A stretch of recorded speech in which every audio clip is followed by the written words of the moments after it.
ಓಮಿತ್ಯೇತದಕ್ಷರಮಿದಂ ಸರ್ವಂ ತಸ್ಯೋಪವ್ಯಾಖ್ಯಾನಂ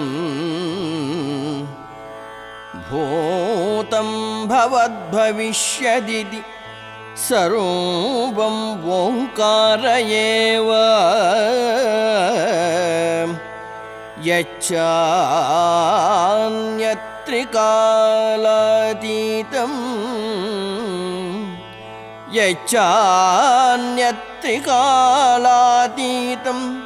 ತದಪ್ಯೋಂಕಾರ ಏವ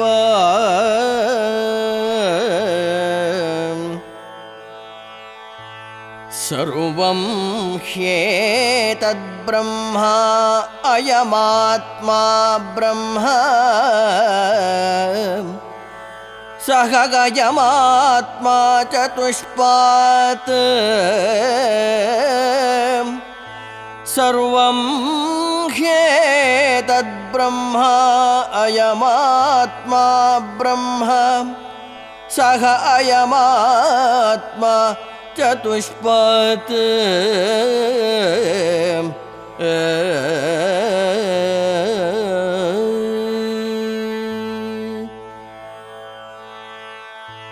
ಸಾಕಾರ ಭವ್ಯ ಜಗದೆಲ್ಲೆಡೆ ಬೊಂಬದೈವಂ ಏಕಪ್ರಕಾರಗೆ ಹುದೆಂಬ ಪ್ರಮೇಯ ಸತ್ಯಂ ಝೇಂಕಾರ ಪ್ರೇಮದ ತಪಕ್ಕುಪಮಾನ ಆತ್ಮನ್ ಓಂಕಾರ ಪಾಡಲ್ ಅದ ಜೀವದ ಮೋದಗಾನಂ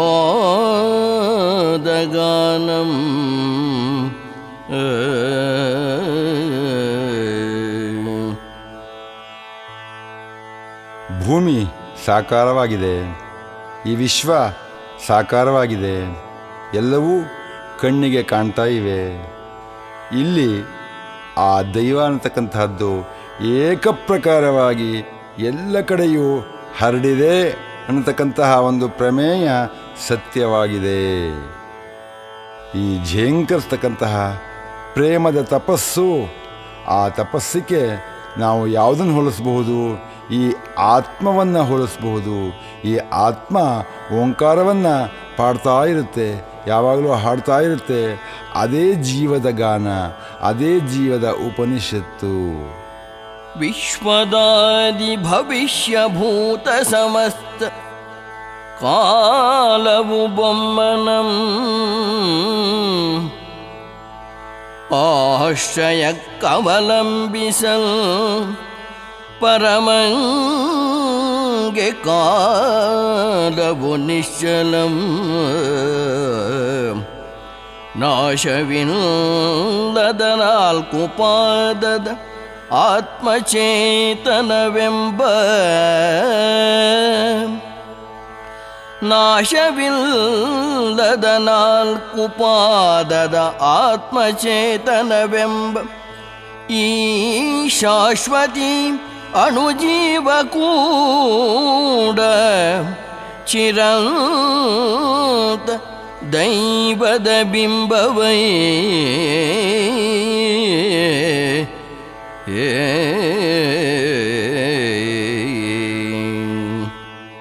ಈ ವಿಶ್ವ ಇಲ್ಲಿ ಇದೆ, ನಮ್ಮ ಕಣ್ಣಿಗೆ ಕಾಣಿಸ್ತಾ ಇದೆ.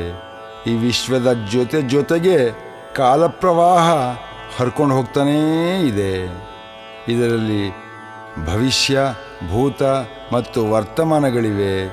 ಈ ಎಲ್ಲ ಕಾಲಗಳಲ್ಲೂ ಕೂಡ ಜೀವಿಗಳು ನಿರಂತರವಾಗಿ ಚಲಿಸ್ತಾ ಇವೆ. ಇಲ್ಲಿ ಆ ಪರಬ್ರಹ್ಮ ಎಲ್ಲವನ್ನೂ ನಿಯಂತ್ರಿಸ್ತಾ ಇದ್ದಾನೆ. ಈ ಎಲ್ಲ ಜೀವಿಗಳು ಕೂಡ ಆಶ್ರಯಕ್ಕೆ ಆ ಪರಬ್ರಹ್ಮನನ್ನು ಅವಲಂಬಿಸಿವೆ. ಹೀಗಿರ್ತಕ್ಕಂಥ ಸಂದರ್ಭದಲ್ಲಿ ಆಯುಷ್ಯ ಅಥವಾ ಒಂದು ಕಾಲಮಾನ ಈ ಜೀವಿಗಳಿಗಿದೆ. ಆದರೆ ಆ ಪರಮಾತ್ಮನಿಗೆ ಕಾಲ ಇಲ್ಲ. ಅವನು ಕಾಲವನ್ನು ಮೀರಿದ್ದಾನೆ, ಅಥವಾ ಅವನ ಪಾಲಿಗೆ ಕಾಲವು ನಿಶ್ಚಲ. ಅಂತ ಹೇಳ್ತಾರೆ. ಹೀಗೆ ಆದರೆ ಆತ್ಮ ಕೂಡ ಆ ಪರಮಾತ್ಮನ ಜೊತೆಗೆ ನಿರಂತರವಾಗಿ ಸಾಗ್ತಾ ಇರ್ತದೆ. ಈ ನಾಶವೇ ಇಲ್ಲದೆ ಇರತಕ್ಕಂತಹ ಈ ಆತ್ಮನಿಗೆ 4 ಪಾದಗಳಿವೆ. ಈ ಚೇತನ ಇದೆಯಲ್ಲ, ಇದು ಆ ಪರಬ್ರಹ್ಮನ ಚಿರಂತನ ಪ್ರತಿಬಿಂಬ. ಈ 4 ಪಾದಗಳ ವಿವರಣೆ ಹೀಗಿದೆ. ಜಾಗರಿತಸ್ಥಾನೋ ಬಹಿಷ್ಪ್ರಜ್ಞಃ ಸಪ್ತಾಂಗಃ ಏಕೋನವಿಂಶತಿಮುಖಃ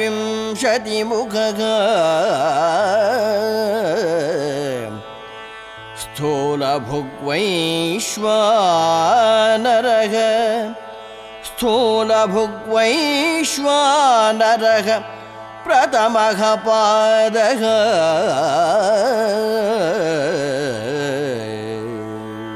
ಹೊರಗೆ ನೋಡುತ್ತ ಲೌಕಿಕ ವಿಶ್ವದೊಳ್ ಅರಕೆಯಿಲ್ಲದೆ ದೇಹಕ್ಕೆ ಕರ್ಮದೊಳ್ ಹುರುಪನೀವ ಬಹಿರ್ಮುಖಿ ತೇಜದಾಕರದ ವೈಶ್ವನರಂ ಪ್ರಥಮಂ ಪದಂ.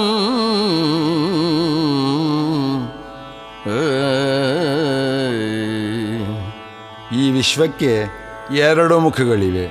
ಒಂದು ಅಂತರ್ಮುಖ, ಎರಡನೆಯದು ಬಹಿರ್ಮುಖ. ಅಂದರೆ ಆ ಬಹಿರ್ಮುಖ ಲೌಕಿಕ ವಿಶ್ವ ಅಂತ ಕರೆಸ್ಕೊಳ್ಳುತ್ತೆ. ಈ ಲೌಕಿಕ ವಿಶ್ವದಲ್ಲಿ ಈ ದೇಹ ಅನ್ನತಕ್ಕಂಥದ್ದಿದೆ, ಯೋಚನೆ ಅನ್ನತಕ್ಕಂಥದ್ದಿದೆ. ಈ ದೇಹ ಕರ್ಮದಲ್ಲಿ ತೊಡಗುತ್ತೆ. ಈ ಕರ್ಮದಲ್ಲಿ ತೊಡಗಬೇಕಾದ್ರೆ ಒಂದು ಪ್ರೇರಣೆ ಬೇಕು. ಅದು ಬಹಿರ್ಮುಖವಾದಂತಹ ಪ್ರೇರಣೆಯಾಗಿರಬೇಕು. ಆ ಪ್ರೇರಣೆಯನ್ನು ಕೊಡ್ತಕ್ಕಂಥದ್ದು ಮೊದಲನೆಯ ಪಾದ, ಆತ್ಮನ ಮೊದಲನೆಯ ಪಾದ. ಅದರ ಹೆಸರು ವೈಶ್ವಾನರ. ಮಿಂಚಿನ ಪ್ರಜ್ಞೆಯ ವೈಶ್ವಾನರನಂ ಗೊಂಚಲು ಕಿಂಕರ ಸಮುದಾಯ ಸದಾ ಅಂಚುಗಳಲ್ಲಿ ನಿಂತು ಪರಮಪದದ ಪದವ ತೋರಿ ನಡೆಸಿದೆ. ಮಿಂಚಿನ ಪಂಚಜ್ಞಾನೇಂದ್ರಿಯಗಳು ಪಂಚಪ್ರಾಣದ ಜೊತೆ ಕಾರ್ಯಾಂಗದ ಪಂಚಕ ಚಿತ್ತ ಮನೋಬುದ್ಧಿ ಅಹಂಕಾರಗಳೇ ಸಚಿವರು.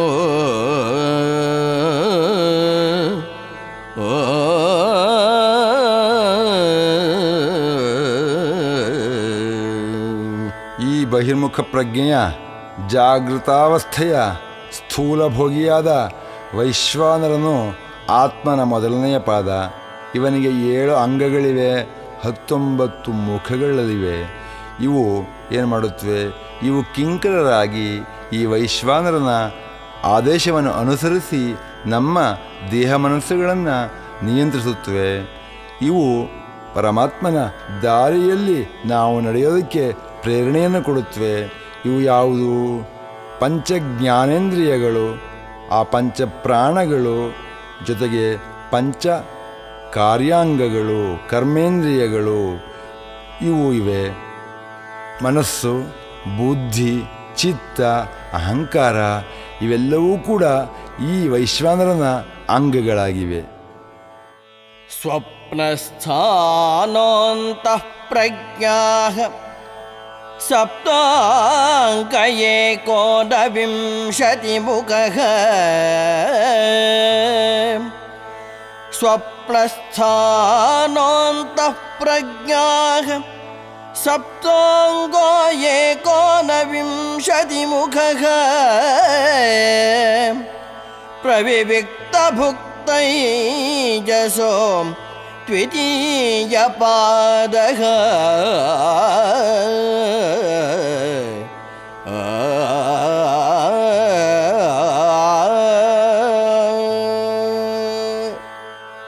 ಸಂತ ಒಳಮುಖಿ ತೇಜ ತೈಜಸನು ಆತ್ಮನಂ ಸಂತತ ಪರಮನೆಡೆಗೆಳೆವ ಎರಡನೆಯ ಪಾದದಂತಿರುತ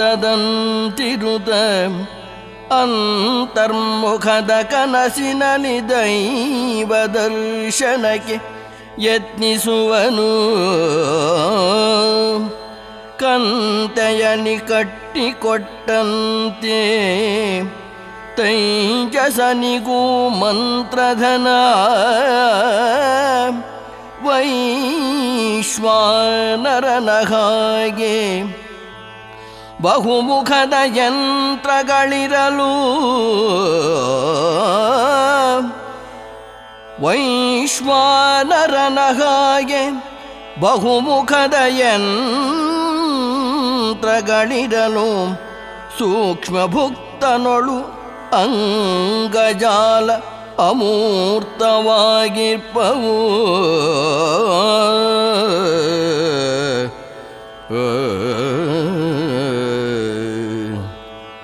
ಈ ಆತ್ಮನ ಎರಡನೆಯ ಪಾದಕ್ಕೆ ತೈಜಸ ಅಂತ ಹೇಳ್ತಾರೆ. ಇವನು ಸೂಕ್ಷ್ಮ ಭೋಗಿ. ಇವನು ಒಳಪ್ರಜ್ಞೆಯಲ್ಲಿರ್ತಾನೆ, ಬಹಿರ್ಪ್ರಜ್ಞೆಯಲ್ಲಿ ಇರುವುದಿಲ್ಲ. ಇವನು ಸ್ವಪ್ನಾವಸ್ಥೆಯಲ್ಲಿರ್ತಾನೆ. ಇವನಿಗೆ 7 ಅಂಗಗಳಿರ್ತವೆ, 19 ಮುಖಗಳು ಕೂಡ ಇರ್ತದೆ. ಇವನು ಸದಾಕಾಲ ನಮ್ಮ ಮನಸ್ಸನ್ನು ಆ ಪರಮಶಕ್ತಿಯ ಕಡೆಗೆ ಎಳಿತಾ ಇರ್ತಾನೆ. ಇವನು ಅಂತರ್ಮುಖದತ್ತ ನಮ್ಮ ಮನಸ್ಸನ್ನು ಮೆಲ್ಲಗೆ ಎಳಿತಾ ಇರ್ತಾನೆ. ಆ ಮೂಲಕ ದೈವವನ್ನು ನಮಗೆ ತೋರಿಸೋದಕ್ಕೆ ಪ್ರಯತ್ನಿಸ್ತಾನೆ. ಈ ತೇಜಸ್ಸಿನಿಗೂ ಕೂಡ ವೈಶ್ವಾನರನ ಹಾಗೆ ಬಹುಮುಖಗಳಿವೆ. ಅಂಗಜಾಲಗಳು ಅಮೂರ್ತವಾಗಿರುತ್ತವೆ. ಯಾಕೆಂದರೆ ಇವನು ಸೂಕ್ಷ್ಮಜ್ಞ. ಯತ್ರ ಸುಪ್ತೋ ನ ಕಂಚನ ಕಾಮಂ ಕಾಮಯತೆ ನ ಕಂಚನ ಸ್ವಪ್ನಂ ಪಶ್ಯತಿ ತತ್ ಸುಷುಪ್ತಂ ಸುಷುಪ್ತಸ್ಥಾನ ಏಕೀಭೂತಃ ಪ್ರಜ್ಞಾನಘನ ಏವಾನಂದಮಯೋಃ ಹ್ಯಾನಂದಭುಗ್ ಚೇತೋ ಮುಖಃ ಪ್ರಾಜ್ಞಸ್ತೃತೀಯ ಪಾದಃ.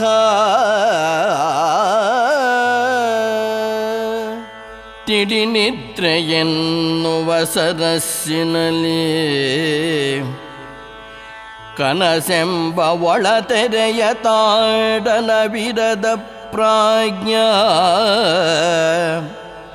ನಿಷ್ಕಾಮ ಬಲಧನನ ಬೊಂಬನಲಿ ಏಕೀಭವಿಪ ಮೂರನೆಯ ಪದ ಸುಷುಪ್ತಿಲಯವೋ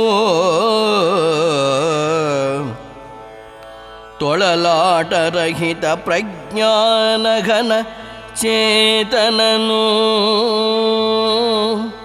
ತೊಳಲಾಟರಹಿತ ಪ್ರಜ್ಞಾನಘನ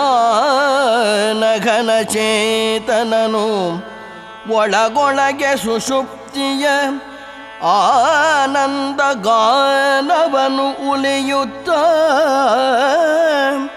ನಿಷ್ಕಾಮ ಭಾವದಲ್ಲಿ ದೈವದೊಳು ಸಂಗಮಿಸಿ ಸುಖಪಡುವನು.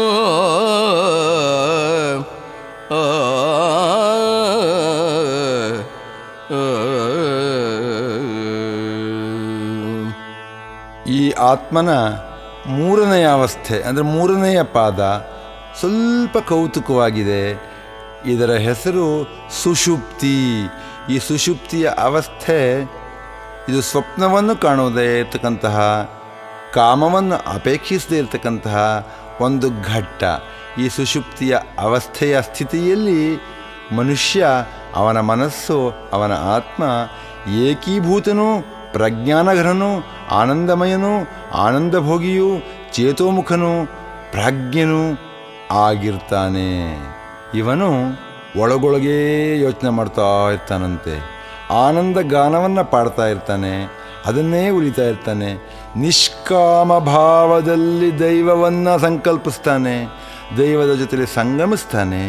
ಹಾಗೆ ಆತ್ಮರತರಾಗಿ ಒಳೊಳಗೇ ಸಂತೋಷ ಪಡ್ತಾನಂತೆ. ಇವನು ಸುಷುಪ್ತಿ. ಈ ಸುಷುಪ್ತಿ ಅವಸ್ಥೆ ಬಹುಮುಖ್ಯವಾದಂಥದ್ದು. ಯೇಷ ಸರ್ವೇಶ್ವರ ಯೇಷ ಸರ್ವಜ್ಞಃ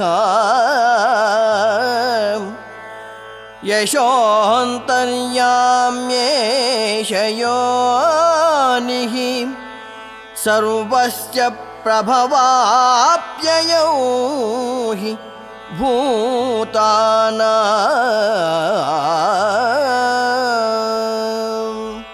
ಮೂಲಹದದ ಸುಷುಪ್ತಿ ಚೇತನನು ಹೊರಗಿಣುಗಿಯೇ ಬಾಳ ಕರ್ಮದ ಜಾಗೃತಾವಸ್ಥೆಯಲ್ಲಿ ತೊಡಗಿ ನೀಳ್ಗನಸಿನ ಸ್ವಪ್ನ ಲೋಕವನು ಧರೆಗಿಳಿಸಿ ಲೋಕಹಿತ ಸಾಧಿಸುವನು.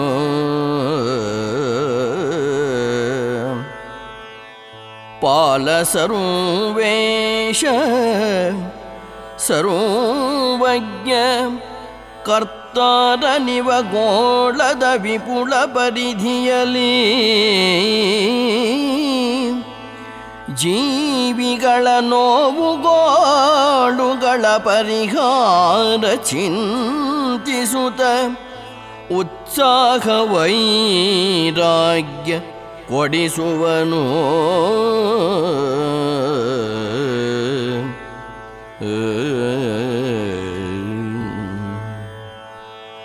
ಆತ್ಮನ ಈ ಮೂರನೆಯ ಪಾದ ಸುಷುಪ್ತಿ ಚೇತನ ಅನ್ನತಕ್ಕಂಥವನು ಆವಾಗವಾಗ ಹೊರಗಡೆ ಇಣುಕ್ತಾನಂತೆ. ನಮ್ಮ ಬಾಳಿನ ಕರ್ಮದ ಜಾಗೃತಾವಸ್ಥೆಯಲ್ಲಿ ಏನೇನು ತೊಡಗಿರ್ತೀವಿ, ನೀಳುಗನಸುಗಳಿರ್ತವೆ, ಸ್ವಪ್ನಲೋಕಗಳಿರ್ತವೆ, ಎಲ್ಲವನ್ನೂ ಕೂಡ ಅವನು ಕಾರ್ಯರೂಪಕ್ಕೆ ತರಿಸಿ ಲೋಕದ ಹಿತವನ್ನು ಸಾಧಿಸ್ತಾನಂತೆ. ಇವನು ಸರ್ವಜ್ಞ, ಇವನು ಕರ್ತಾರ, ಇವನು ಈ ಗೋಳದ ವಿಪುಲವಾದಂತಹ ಪರಿಧಿಯಲ್ಲಿ ಜೀವಿಗಳ ನೋವು ಮತ್ತು ಗೋಳುಗಳ ಪರಿಹಾರವನ್ನೇ ಚಿಂತಿಸ್ತಾ ಇರ್ತಾನಂತೆ. ಯಾವಾಗಲೂ ಕೂಡ ಈ ಪರಿಹಾರಕ್ಕೆ ಒಂದು ಮಾರ್ಗ ಬೇಕು, ಆ ಮಾರ್ಗವನ್ನು ಹುಡುಕ್ತಾ ಇರ್ತಾನಂತೆ. ಆ ಮಾರ್ಗದ ಮೂಲಕ ಉತ್ಸಾಹವನ್ನು ರೂಢಿಸ್ತಾನಂತೆ, ವೈರಾಗ್ಯವನ್ನು ಕೊಡ್ತಾನಂತೆ.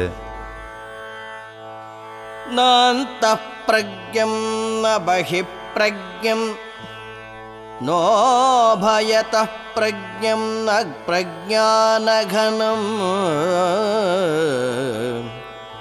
ನ ಪ್ರಜ್ಞಂ ನಾಪ್ರಜ್ಞಂ ಅದೃಶ್ಯಂ ಅವ್ಯವಹಾರ್ಯಂ ಅಗ್ರಾಹ್ಯಂ ಅಲಕ್ಷಣಂ ಅಚಿಂತ್ಯಂ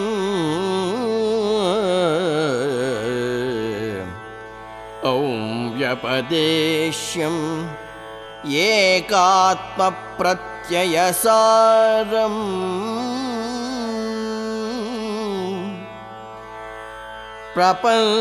ಪ್ರಪಂಚೋಪಶಮಂ ಶಾಂತಂ ಶಿವಮದ್ವೈತಂ ಚತುರ್ಥಂ ಮನ್ಯಂತೆ ಶಿವಮದ್ವೈತಂ ಚತುರ್ಥಂ ಮನ್ಯಂತೆ ಸ ಆತ್ಮ ಸ ವಿಜ್ಞೇಯಃ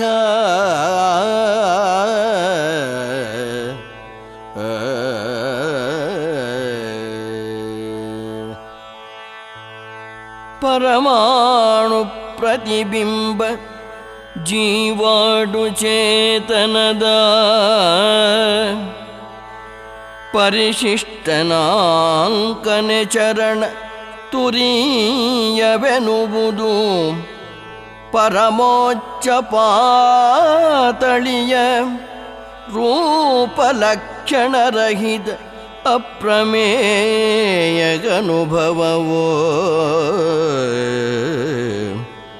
ಅರಳೆ ಮೋಡದ ಹಾಗೆ ಆಕಾರ ಮೀರಿರುವ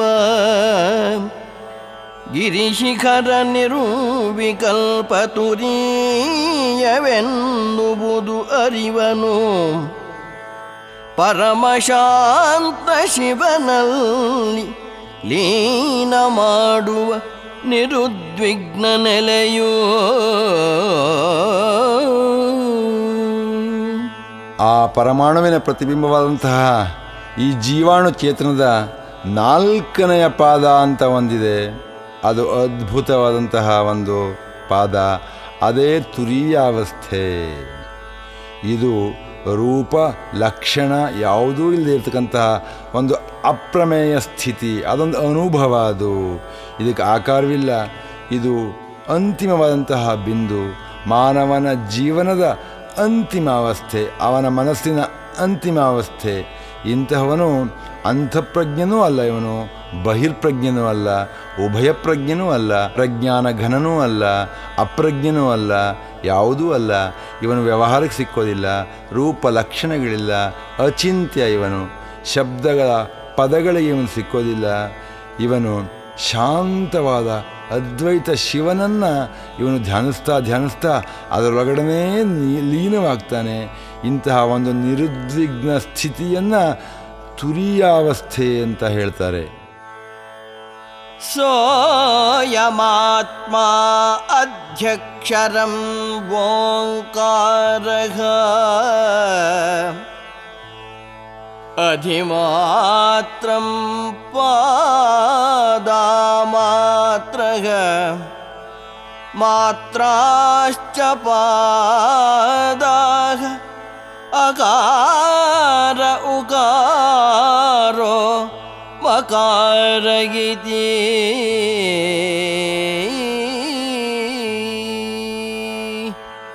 ಜೀವವೆನ್ನುವ ಅಮೂರ್ತವ ಬುದ್ಧಿಗೆ ನಿಲುಕಿಸಿ ಸಂವಹನ ಸಾಧಿಸಲು ಓಂಕಾರದಕ್ಷರವು ಆವರಿಸಿ ಮೈ ಮನಗಳಲ್ಲಿ ಕಂಪಿಸೆ ಆತ್ಮವು ಅನುಭವಕ್ಕೆ ದೊರಕುವುದು.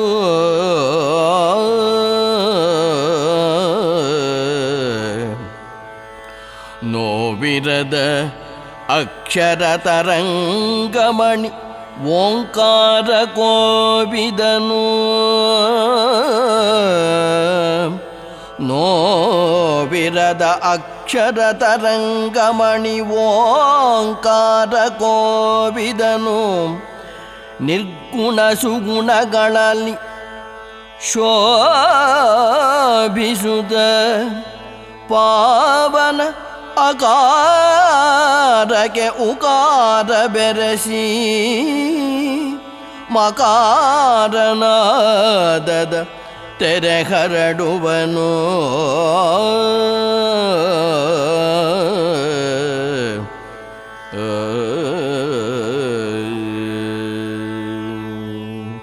ಈ ಜೀವ ಅನ್ನತಕ್ಕಂಥದ್ದು ಯಾವುದು, ಎಲ್ಲಿದೆ, ಹೇಗಿದೆ ನೋಡೋದಕ್ಕೆ ಸಿಗ್ತಾ ಇಲ್ವಲ್ಲ.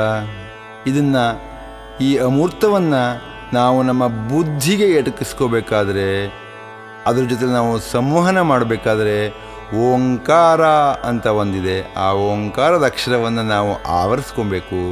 ಅದು, ಆ ಓಂಕಾರವು ನಮ್ಮ ಮೈ ಮತ್ತು ಮನಸ್ಸುಗಳಲ್ಲಿ ಸೇರಿಕೊಂಡು ನಮ್ಮ ದೇಹ ಮತ್ತು ಮನಸ್ಸುಗಳು ಕಂಪಿಸಿದರೆ ಆ ಆತ್ಮವು ನಮ್ಮ ಅನುಭವಕ್ಕೆ ಸಿಗುತ್ತೆ. ಈ ಅಕ್ಷರ ತರಂಗ ಅಂತಾರೆ ಇದಕ್ಕೆ, ಓಂಕಾರಕ್ಕೆ. ಇದು ಆ, ಉ ಮತ್ತು ಮಾ ಅಕ್ಷರಗಳ ಸಂಗಮ. ಆ ಓಂಕಾರವು ನಮ್ಮ ಮನಸ್ಸಿನಲ್ಲಿ, ನಮ್ಮ ಬುದ್ಧಿಯಲ್ಲಿ ಒಂದು ನಾದವನ್ನು ಅದು ಉಂಟು ಮಾಡುತ್ತೆ. ಜಾಗರಿತ ಸ್ಥಾನೋ ವೈಶ್ವಾನರೋಕಾರಃ ಜಾಗರಿತ ಸ್ಥಾನೋ ವೈಶ್ವಾನರೋಕಾರಃ ಪ್ರಥಮಾ ಮಾತ್ರಾಪ್ತೇಃ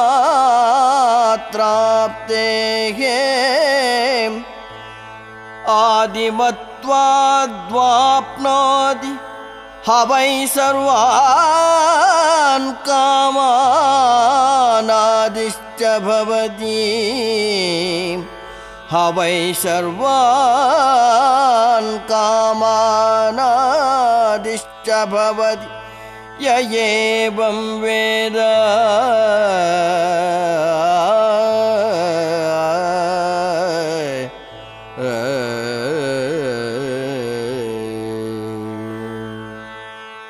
स्वप्नस्थान तैजस उकारो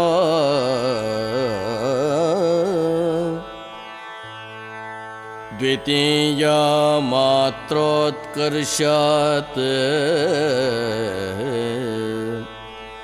उभयत्वाद्वोत्कर्षति हवै ज्ञानसन्ततिं समानश्च भवति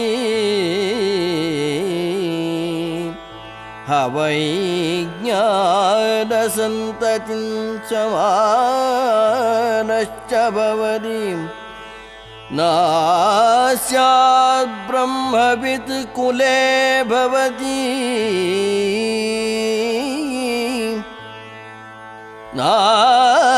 नास्याद् ब्रह्मवित् कुले भवति य एवं वेद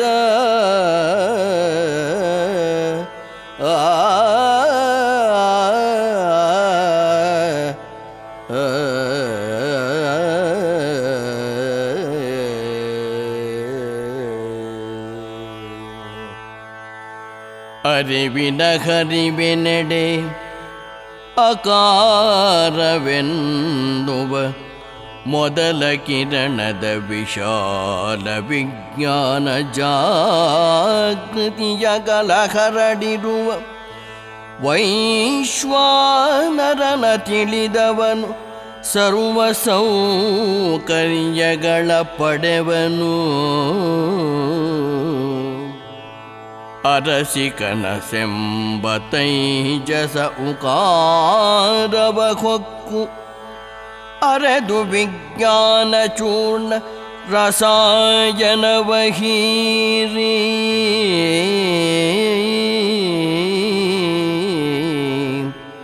ಅರಸಿಕನಸೆಂಬ ತೈಜಸ ಉಕಾರವ ಹೊಕ್ಕು ಅರೆದು ವಿಜ್ಞಾನ ಚೂರ್ಣ ರಸಾಯನವ ಹೀರಿ ವಿರಮಿಸದವನವಂಶದಲ್ಲಿ ಬ್ರಹ್ಮವಿದ್ಯವಾಹಿನಿ ಹರಿವುದು ನಿರಂತರ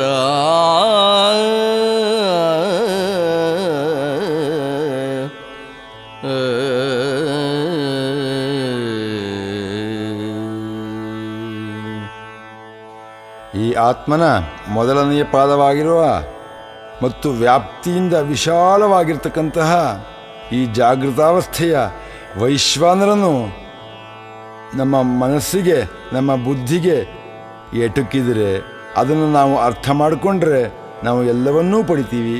ನಾವು ಆಸೆಪಟ್ಟಂತಹ ಎಲ್ಲ ಲೌಕಿಕ ಸುಖಗಳು ನಮಗೆ ಸಿಗುತ್ತವೆ. ನಾವು ಅದನ್ನು ಸಂತೋಷವಾಗಿ ಧರ್ಮವಿಹಿತವಾಗಿ ಅನುಭವಿಸಬಹುದು. ಈ ವೈಶ್ವಾನರನು ಅವನು ವಿಜ್ಞಾನಿ. ಅವನು ನಮ್ಮನ್ನು ಹರಿವಿನ ಕಡೆಗೆ ಕರ್ಕೊಂಡು ಹೋಗ್ತಾನೆ. ಅವನ ಸಂಕೇತ ಅಕ್ಷರ ಆಕಾರ ಆ ಅನ್ನುವುದೇ ವೈಶ್ವಾನರನ ಒಂದು ಸಂಕೇತ. ಈ ಕನಸ್ಸು ಅನ್ನತಕ್ಕಂತಹ ತೈಜಸ್ಸನ ಸಂಕೇತಾಕ್ಷರವಾದಂತಹ ಉಕಾರವನ್ನು ನಾವು ಹೊಕ್ಕು ವಿಜ್ಞಾನದ ಒಂದು ರಸಾಯನವನ್ನು ಹೀರಿ ಯಾವಾಗ ನಾವು ಬ್ರಹ್ಮವಿದ್ಯೆಯಲ್ಲಿ ತೊಡಗ್ತೀವೋ ಆಗ ನಮ್ಮ ವಂಶದಲ್ಲಿ ಸದಾಕಾಲ ಈ ಬ್ರಹ್ಮವಿದ್ಯೆ ಹರಿತಾ ಹೋಗುತ್ತೆ. ವಿದ್ಯೆಗೆ ನಿಲುಗಡೆ ಇಲ್ಲ, ಇರಬಾರದು. ಅದು ವಂಶದಿಂದ ವಂಶಕ್ಕೆ ಹರಿತಾ ಹೋಗುತ್ತೆ, ಹರಿತಾ ಹೋಗಬೇಕು. ಸುಷುಪ್ತಸ್ಥಾನ ಪ್ರಾಜ್ಞೋ ಮಕಾರಸ್ತೃತೀಯ ಮಾತ್ರ ಮಿತೇರಪೀತೇರ್ವಾಮಿನೋತಿ ಹವಾಗಿದಂ ಸರ್ವಮಪೀತಿಶ್ಚ ಭವತಿ ಯ ಏವಂ ವೇದ.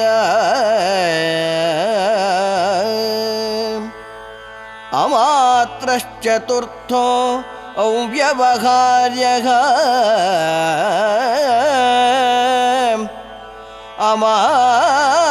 ಅಮಾತ್ರಶ್ಚತುರ್ಥೋ ಅವ್ಯವಹಾರ್ಯಃ ಪ್ರಪಂಚೋಪಮಶಮಃ ಶಿವೋದ್ವೈತ. ಏವಂ ಓಂಕಾರ ಆತ್ಮೈವ ಸಂವಿಶತ್ಯಾತ್ಮನಾ ಆತ್ಮಾನಂ ಯ ಏವಂ ವೇದ.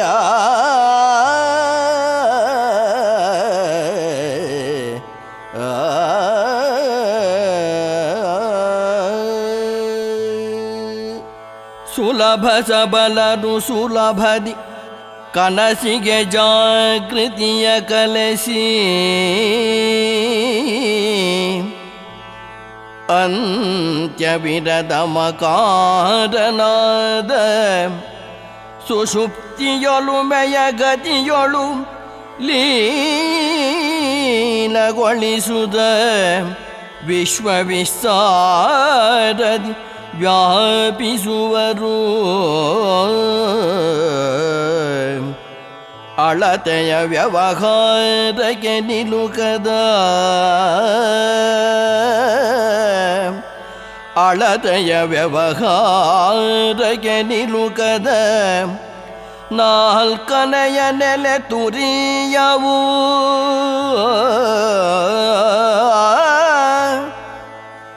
ಜಾಗೃತಿ ಕನಸು ಸುಷುಪ್ತಿಗಳ ಒಳಜಾಲದಲ್ಲಿ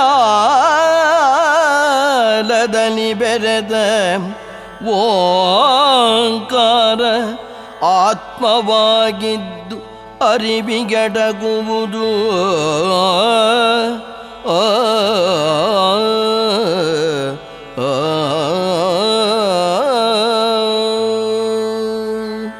ಈ ಆತ್ಮನ ಮೊದಲನೆಯ 3 ಪಾದಗಳಿಗೆ ಆ, ಉ ಮತ್ತು ಮ ಅನ್ನುವ 3 ಅಕ್ಷರಗಳಿವೆ.